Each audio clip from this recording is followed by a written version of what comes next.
दृष्टा, दृष्टा क्या है, दृष्टा का भाव कैसे लाएं,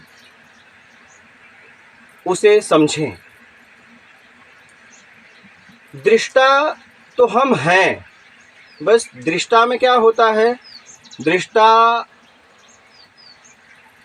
में जब हम राग द्वेष इच्छा अपेक्षा मोह आसक्ति जब इसमें रहते हैं तो दृष्टा में हम आसक्ति में फंस जाते हैं और दृष्टा को समझ नहीं पाते। हम क्या है, अलग से दृष्टा होना चाहते हैं।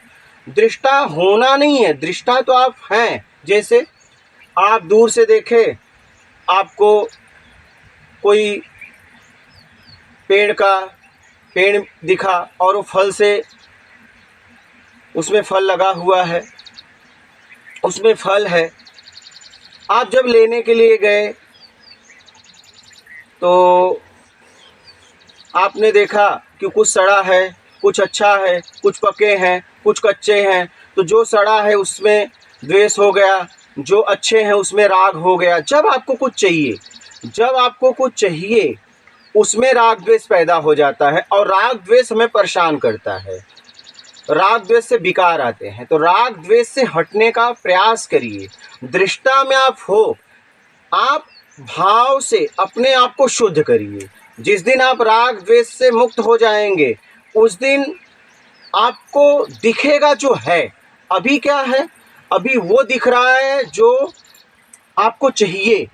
राग द्वेष में आप संसार को, वस्तुओं को देख पा रहे हो, लोगों को देख पा रहे हो, आपके समझ में नहीं आ रहा है। आप सोच रहे हो नहीं मुझे दृष्टा होना है। दृष्टा होना नहीं, दृष्टा के भाव को समझना है, भाव से अपने आप को शुद्ध करना है। जब आपको चाहिए से आप मुक्त हो जाएंगे तब आपको संसार दिखेगा, जो है वो दिखेगा। अभी क्या है, जैसे कोई आपको कुछ दे दिया, वो अच्छा हो गया, किसी ने नहीं दिया तो बुरा हो गया।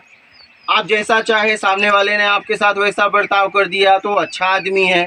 वो अगर आप जैसा चाहे थे वैसा बर्ताव न करके उसका बर्ताव कुछ अलग रहा तो आदमी बुरा हो जाता है। सत्य। अच्छा, फिर वही आदमी, बुरा आदमी जब आपकी तरह बर्ताव करने लगता है जैसा आप चाहे थे, आपकी तरह मतलब आप जैसा इच्छा रखते थे, तब कहते वो आदमी बहुत अच्छा हो गया।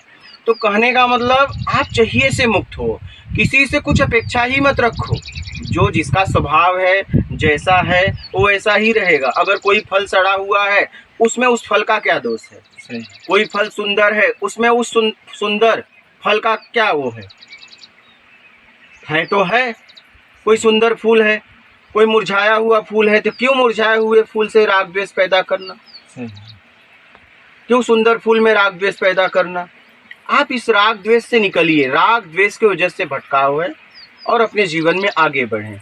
दृष्टा आप हैं, आप उस दृष्टापन को समझिए, दृष्टा के पूरे मतलब को समझिए। आपको समझ में आ जाएगा दृष्टा होने की जरूरत नहीं है। दृष्टा में जो राग द्वेष पैदा हो रहा है, राग द्वेष से मुक्त हो जाएंगे। दृष्टा तो हम ही हैं। नर्मदे।